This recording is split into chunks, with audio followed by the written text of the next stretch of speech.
దినవృత్తాంతాల గ్రంథము 12వ అధ్యాయం 37వ వచనం చదవండి. మొదటి దినవృత్తాంతాల గ్రంథము 12వ అధ్యాయము 37వ వచనం. మరియు యోర్దాను నది అవతల నుండి రూబేనీయులను గాదీయులలోను మనషే అర్ధగోత్రపు వారిలోను సకల విధమైన యుద్ధాయుధములను ధరించు యుద్ధశూరులైన ఈ యోధులందరూ దావీదును ఇశ్రాయేలు మీద రాజుగా నియమింపవలనన్న కోరిక హృదయమందు కలిగిన వారై ఆ ఆయుధములను ధరించి హెబ్రోనునకు వచ్చిరి. దేవుని స్తోత్రం కలుగునుగాక. ఇప్పుడు వీళ్ళు ఎవరు నిలబెట్టాలనుకుంటున్నారు? అక్కడ చూసారా వాక్యాన్ని? ఈ గాదీలందరూ కలిసి తమ మనసులో ఎలాంటి ఆలోచన వారు కలిగి ఉన్నారంటే, ఇశ్రాయేలీయులకు రాజుగా దావీదును నిలబెట్టాలి, దావీదు నిలబెట్టాలి.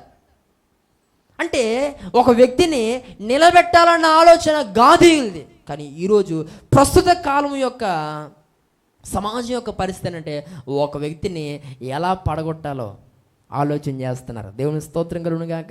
ఆ రోజు దావీదుని ఎలా నిలబెట్టాలి అని ఆలోచన చేస్తున్నారట వారందరూ. కానీ ఈరోజు ప్రస్తుత సమాజం యొక్క పరిస్థితి అంటే ఒక వ్యక్తిని ఎలా పడగొట్టేయాలి, ఒక వ్యక్తిని ఎలా వెనుకకు లాగేయాలి, ఒక వ్యక్తిని ఎలా కృంగదీసేయాలి, ఒక వ్యక్తిని ఎలా ఓడించేయాలి, ఒక వ్యక్తిని పతనావస్థలోనికి ఎలా పాడేయాలన్న దిశగా ఈరోజు చాలామంది చాలా ప్రయత్నాలు చేస్తున్నారు.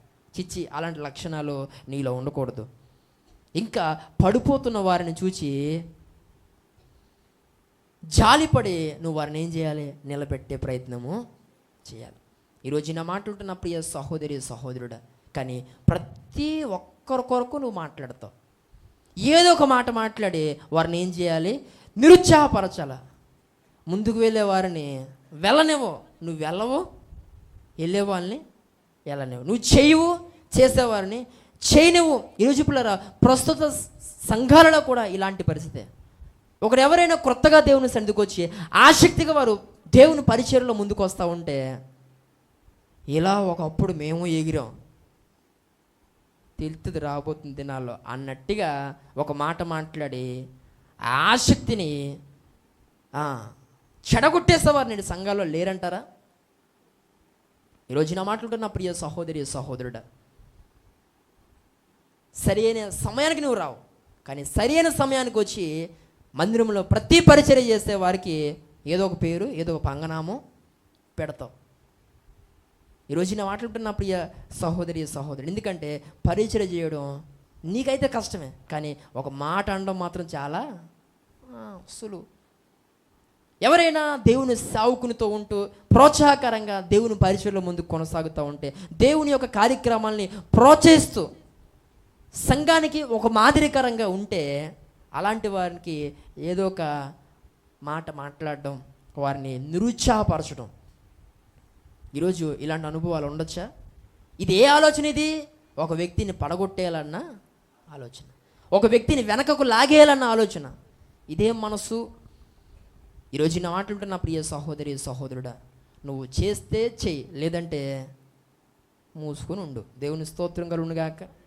ఎవరో ఒకరిని ఏదో ఒక మాట అంటూ ఈరోజు నువ్వు బ్రతకాలనుకుంటే అది సరికాదని దయచేసి దేవుని సావుకునిగా నేను తెలియజేస్తున్నాను. దేవుని స్తోత్రం కలుగునుగాక.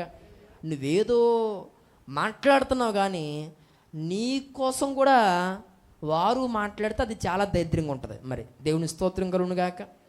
ఈరోజు కొందరు దేవుని వాక్యానికి లోబడి మూసుకుని ఉంటున్నారు. నీకోసం మాట్లాడలేక కాదు, నీకోసం తిరిగి ఏదో ఒక మాట ఇంకోటి అనలేక కాదు, వారు ఎక్కడో ఏదో ఒక దేవుని మాటకు వారు లోబడి దేవుడు చూసుకుంటాడు అన్న అనుభవంతో వారు అలా ఉంటున్నారు. ఈరోజు నీ కోసం ఇతరులు మాట్లాడాల్సి వస్తే వాళ్ళ కోసం నువ్వు ఒకటి రెండు మాట్లాడి ఆగిపోయావు, కానీ నీ కోసం మాట్లాడుతూనే ఉండొచ్చు. మరి దేవుని స్తోత్రం కలుగునుగాక. అర్థం చేసుకోవాలా? నీ తప్పులనేమో మ్యూట్లో పెట్టుకుంటావు, ఎదుటివారు తప్పులనేమో డీజేలో ప్లే చేస్తావు. ఈరోజు నా మాట్లాడుతున్న నా ప్రియ సహోదరి సహోదరుడా, దేవుని వాక్యం చెప్తా ఉంది. ఏమనో తెలుసా? మొదట నీ కంట్లో ఉన్న దూలాన్ని తీసుకో.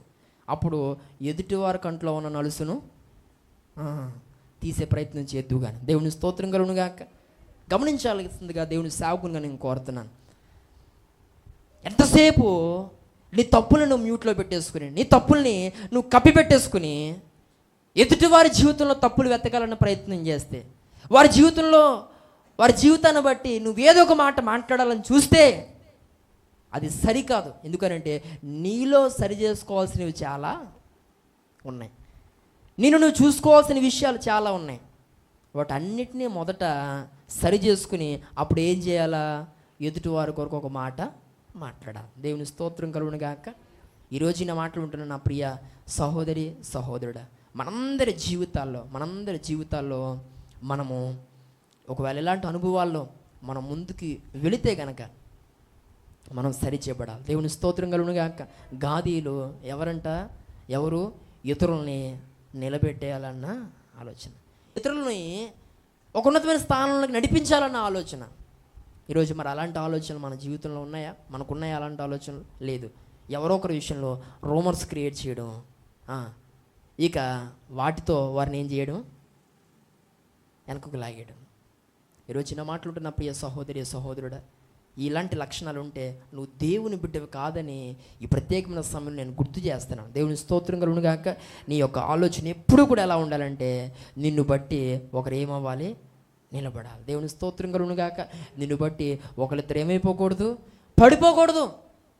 అలాంటి ఆలోచన ఉంటే వాళ్ళకంటే ముందు నువ్వు ఎక్కడికో వెళ్ళి పడిపోతావు. జాగ్రత్త. దేవుని స్తోత్రం కలుగునుగాక. నువ్వు నిలబడాలంటే ఇతరులు నిలబడాలని కోరుకో. ఇతరులను నిలబడదాం అని ఆలోచించు. అది నీకు దీవెనకరం, ప్రయోజనకరం.